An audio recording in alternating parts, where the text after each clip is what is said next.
When has someone really stepped out of line? How did you handle it, and what advice do you need?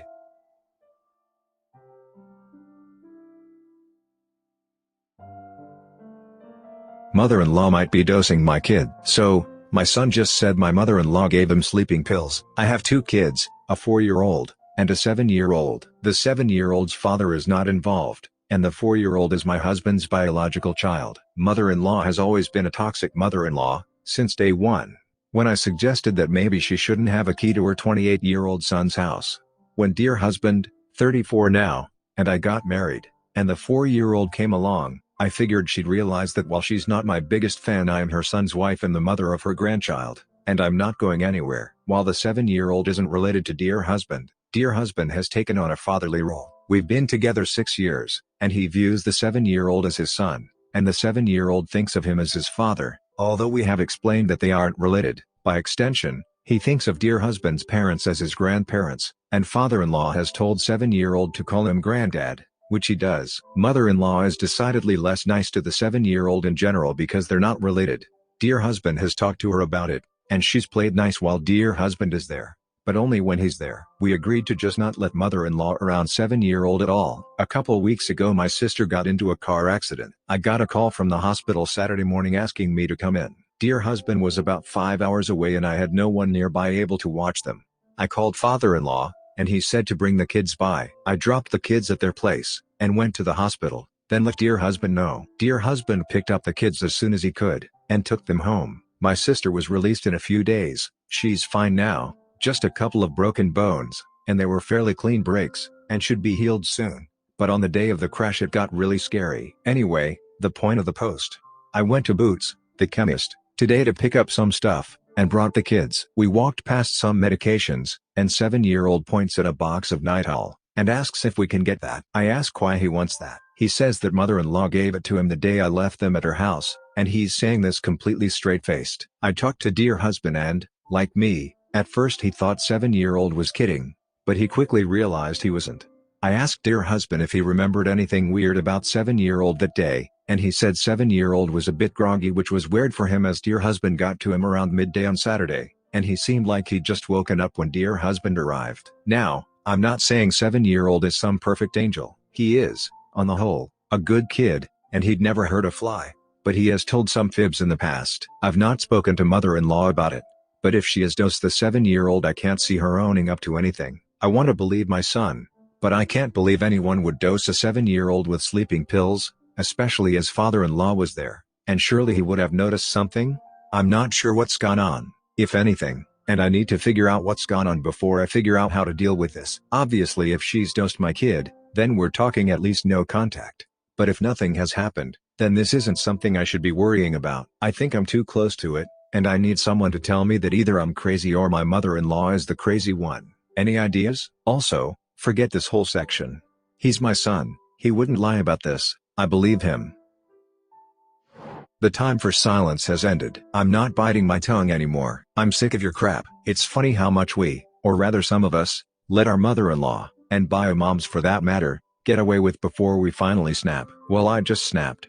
And I'm Canadian, so I was still polite about it. Here's some backstory. My mother-in-law is downright cruel at times, expects me to be a mind reader, so if I don't do something that I had no idea she wanted and expected me to do, I'm a piece of crap. She has called me, to my bio-mom, freaking useless. Here's some backstory on her bull crap. Myself, and my wife bought a property specifically with a back house for my mother-in-law to live in without fear of eviction or anything else. She now lives there for free. There was a rent agreement, but she stopped paying due to layoffs and health issues, and I make enough money that it really didn't bother me. We have a 5-year-old with special needs, autism, and we just had a preemie 9 days ago. She lived in our house while we renovated the back house to make it better for her. She complained the whole time she lived there, flat out said that she can't stand living with us, and even threatened to move out, which meant no more paying rent, because the back house wasn't being renovated fast enough.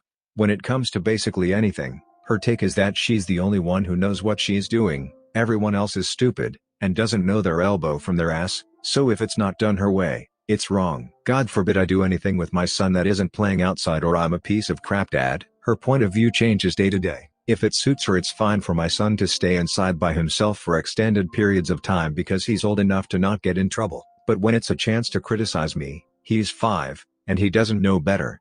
She had a secret meeting with my bio mom after we found out my wife was pregnant again, which my bio mom recorded, and showed me a few snippets of. She told my bio mom a bunch of lies about the kind of parents we are, and tried to manipulate my bio mom into coming over to her house to clean it. Like, what the F is that? She doesn't know that the conversation was recorded, and that I know it happened. I've been sitting on that info for a few months now. I've never received a thank you for buying a property specifically so she could live in her own place with some sense of security. I've never received a thank you for pouring over $20,000 into renovating it, or for letting her stay in it rent-free. Not once. And I still tried to be nice. Oh boy, did I try. Shoveling her driveway for her, biting my tongue when I'd rather tell her to eat crap. Tonight I made chicken, a specific type of chicken that she really enjoys. I offered her some, she accepted. She comes over, and right as she walks in the door, it begins. She gave us a bottle of hand sanitizer she was able to buy, but at giving it to me she basically said indirectly that I don't know how to wash my hands and I need to use the sanitizer. Oh, I'll use it. But listen lady, we're in the middle of a pandemic and I have a preemie newborn. I know how to wash my hands. She shoots me this crap-eating grin, and if you say so. Strike 2. Earlier today she came over, and my son was playing, and didn't say much to her, because again he's special needs, and it's just how he is sometimes. I come downstairs from grabbing something from my bedridden wife, and hear her call my son a doofus. Not in a joking way. I told her not to call him that. Crap-eating grin as she walks upstairs to see our newborn.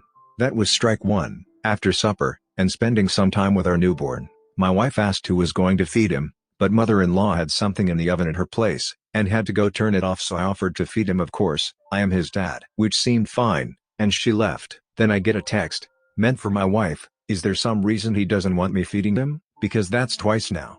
Strike 3, I snapped. I normally ignore those texts, and just go on with my day, but I've had enough of her crap, so I chose my words and I told her maybe because he's my baby and I like feeding him. It actually has nothing to do with you. Pretty sure you also said you had to go turn your oven off. Not all that bad, right?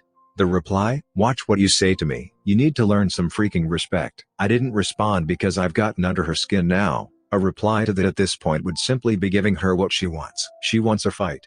I'd rather let her stew for a while. The entire status quo is about to change, and she's in for a rude awakening. I just took away any power she thought she had. No more walking into my house, taking control of what my son is doing or how he's doing it, and then telling me if you knew what you were doing I wouldn't have to do it when I tell her she can't tell us what to do. No more biting my tongue to keep the peace.